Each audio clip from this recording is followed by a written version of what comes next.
Hello, welcome back to ITC Sport. And alright, another European game week is over. And lads, this one was ridiculous. Outside of the Premier League, it was just a weekend of shocks, a weekend of upsets. I mean, I'm not sure why. Was it down to complacency? But then again, why should we be surprised this season? I mean, last week, we just witnessed Real Madrid get beat up by a bunch of mechanics from Moldova. So, I guess anything goes. Right, let's go. Rennes versus PSG. Kylian Mbappe. Lionel Messi, Neymar. Last month, apparently, we were about to witness the best strike force in history, right? All the ingredients were there. I mean, they're utterly world-class superstars. I mean, it was almost unfair in everyone else, right? Each player is capable of scoring 50 goals a season. So to most football fans, watching these three play football together, it'd be like watching a solar eclipse. But Christ above, media, calm down. You'd swear they were Destiny's Child. The front three had more attention and hype than the last Avengers movie. And honestly, that had comic book nerds everywhere drooling into a sock. Honestly, I know some people who mention the name Iron Man, and that's enough to make them drool from the nose. But anyway, yeah, apparently Messi, Mbappe, and Neymar, it was like they were about to witness the invention of sound, a once-in-a-generation event. Now, we're about to be treated to the greatest front three of all time, right? Watching them play, it would probably taste in your mouth like eating 3 sirloin steaks, right? Nah, so far it's been like chewing dead pigeon. I'm sorry, but no, even logistically, the best front three in history was Lionel Messi, Neymar, and Luis Suarez. You know, when all three were in their 20s? I mean, Messi, he's 6 years off 40. That MSN partnership was out of this world. The partnership now, I mean, it's fittingly called M&M because just like some shady, this is a mostly aging act gradually slowing down. Here are the facts. Mauricio Pochettino was afforded the luxury of chucking all 3 world stars into an attacking quartet with Angel Di Maria against a Rennes defence who by comparison look like a bunch of malnourished Thomas from the Shire. This is a club who compete in the UEFA Conference League, so clearly they've got a back four resembling an undercooked cheesecake, and yet PSG lost 2-0, didn't even have a shot on target. I'm sorry, what? Honestly, how? This was one of the ugliest afternoons in PSG's history. Lionel Messi, the ultimate jewel in football royalty, was forced to sit in the club car park 2 hours after the match because there were angry PSG fans rioting. I mean, it was reaching fever pitch. PSG fans were utterly disgusted. I mean, I know what you're thinking. This is the French league. What's the worst they're gonna do? Chuck a few stale panos chocolats at Neymar's car? No, lads, they were pretty furious. I mean, thank Christ Togden wasn't there with his GoPro, or he'd probably have had his nose turned into wet lasagna, with the car park littered with chunks of broken teeth. Christ above, that poor guy probably spent the rest of the season breathing through his ears. The narrative is that Pochettino has been given the most luxurious, spectacular front three in the world, and somehow he's showing he's out of his depth. You know, a bit like giving the latest Lamborghini to Peter Dinklage. Unless he's sitting on a pile of coats, that thing's getting driven into the wall. First of all, Mbappe hasn't scored in his last 5 games. Neymar has scored 2 of his last 41 shots, and Messi is nearly Halloween and he's yet to score a single goal in the French league. Let me get this straight. A 6-time Ballon d'Or winner is unable to score a single goal in a division sponsored by Uber Eats. A division which many people christen the Farmers League. I'm sorry, what? At least when a sporting goat like Michael Jordan, when he left the Chicago Bulls to spectacularly flop with the Chicago White Sox. Sure, it was sad, but at least he was playing a different sport. What's Messi's excuse? Sure, the front three haven't actually spent that much time on the pitch together, so they're going to be a bit out of rhythm, a bit clunky. But even when Messi plays with Neymar, I mean, while at Barcelona, it looked like they were telepathically in sync. But here, it's just sad. It'd be like sticking both Gallagher brothers on stage together. I mean, after so long apart, they'd probably be standing on each other's feet. I know there's that one piece of magical link-up play between Mbappe and Messi to score that wonder goal against Man City. But is that it? We were promised that would be the norm. You know, something like that would be happening every 20 minutes. I mean, is it really a shock? Messi is 34 years old, Neymar turns 30 in February, and considering he spent his career following in the footsteps of Ronaldinho, you know, by partying about 4 days a week, I think we can rest assured he's never getting another big move to a European giant. Now, he'll probably leave at the end of his contract to go back to Brazil, where he can romance his sister in peace. He'll probably come back to Europe when he's 37 to play for someone in Turkey, but that's about it. So why is their front three crumbling? Well, it doesn't help when 1/3 of the marriage doesn't even want to be there. I mean,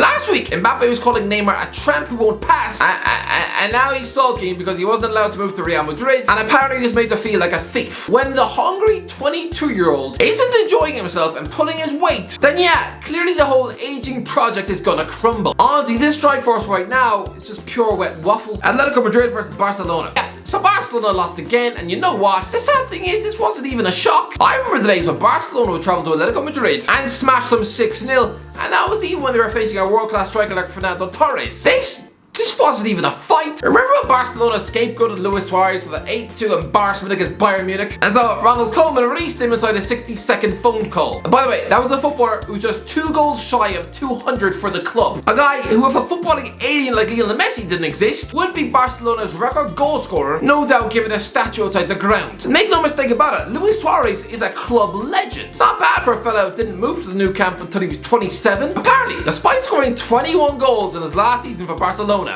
they treat him as if he was a chunk of rotting donkey meat. Oh yeah, I'm sure Suarez was the problem. Try and get 21 goals out of Luke de Jong. I dare you. So the fact he's now scored 26 goals in 48 games for Atletico Madrid, he's won the Liga and now buried another nail in Koeman's coffin. No wonder he did his phone celebration. I mean, good credit. I know Gabriel Jesus does this celebration as a sweet tribute to his mother, but Suarez is a man who eats people. I think we all know the man has a sharp edge, and I think we all know who this was directed at. Bayern Munich versus Eintracht Frankfurt. Okay, this was the most surprising result of the weekend. I'm sorry, but it was. I mean, yes, PSG losing in the French league sounds ridiculous, but lads, that entire club is the epitome of sloppy. Since April 2019, they somehow managed to drop 64 points of French football. I have no earthly idea how, but Bayern Munich, this is a clinical, super professional club. They haven't lost a Bundesliga home match in 30 attempts. You have to go back to November 2019 when Leon Bailey smashed on both goals in a 2-1 win for Bayer Leverkusen. I mean, this was a brief 2 weeks where Hansi Flick looked like he was flushing his job application down the toilet. I mean, most German media are comparing him to a bumbling old gardener who should never be given the job in 1,000 years. I mean, 2 years later, he since won the treble, won a match 8-2 against Barcelona, and is now focused on trying to win the World Cup with Germany. Yeah,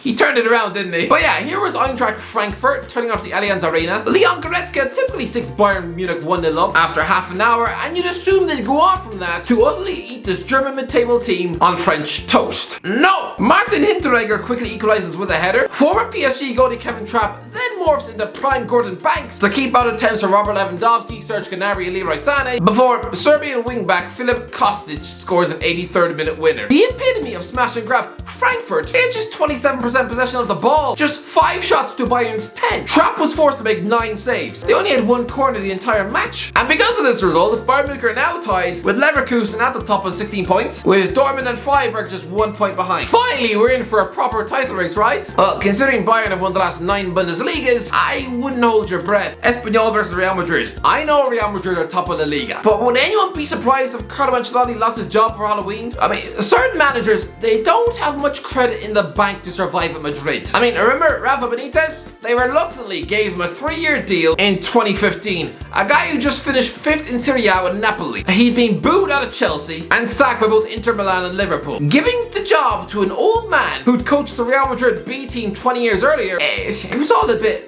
meh, which is why it was so easy to bin him after Christmas. And similarly with Ancelotti, they're appointing a man they already sacked in 2015. You know, 1 year after winning the Champions League. They already deemed him no longer good enough for the club back then. And what's he really done in the last 6 years to change their minds? Yeah, he failed the job interview with Anfield, was sacked after a year at Bayern Munich, was sacked after just 16 months at Napoli. Oh yeah, and just finished 10th in the Premier League with Everton. I mean, I guarantee you, if his name was Big Duncan Ferguson or Eddie Howe, then he'd have been sacked at Goodison Park too. I mean, were any Everton fans really that gutted that he left? Real Madrid appointed Ancelotti as the cheap option. A polite, gentle old man who gets on well with Gareth Bale. I mean, clearly after the stressful few months of being painted as football supervillain, then Florentino Perez clearly didn't want a walking headache like Antonio Conte kicking dinner plates around the canteen. But lads, the longer a serial winner like Conte stays out of a job, the less attractive a 62-year-old Ancelotti looks. I mean, you just lost a bunch of Moldovan milkmen in the Champions League. There should be a reaction. This is Real Madrid Football Club, but nothing. They travelled to Espanyol and delivered the worst performance of the season. Raúl de Tama stuck Espanyol 1-0 up after 17 minutes. A guy who spent 15 years of his life on the books of Real Madrid before being inevitably chucked away like an empty can of Pepsi. When he saw that ball hit the back of the net,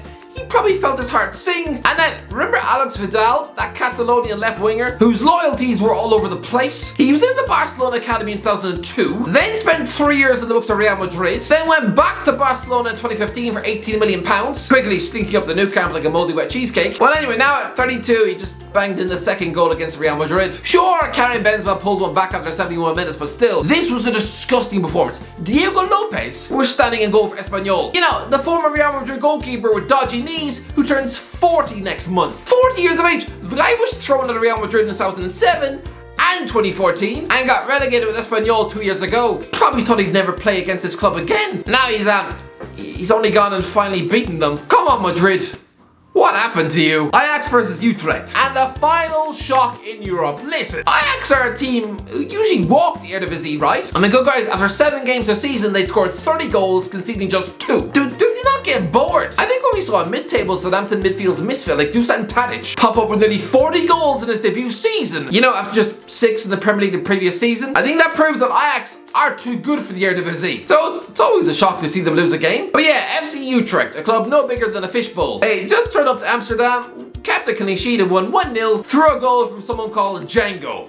Doesn't really look like Jimmy Fox. So yeah, Django Warmerdam. Another former player haunting his old club this weekend. It seems to happen in every match. He's a 26-year-old Dutch left-back who spent 14 years of his life on the books of Ajax. Christ above. Anyway, that's about it. Let me know, what do you think? Did I miss any shock European results? Let me know in the comment section if you enjoyed the video. Don't forget to subscribe, and as always, I'll talk to you in a while.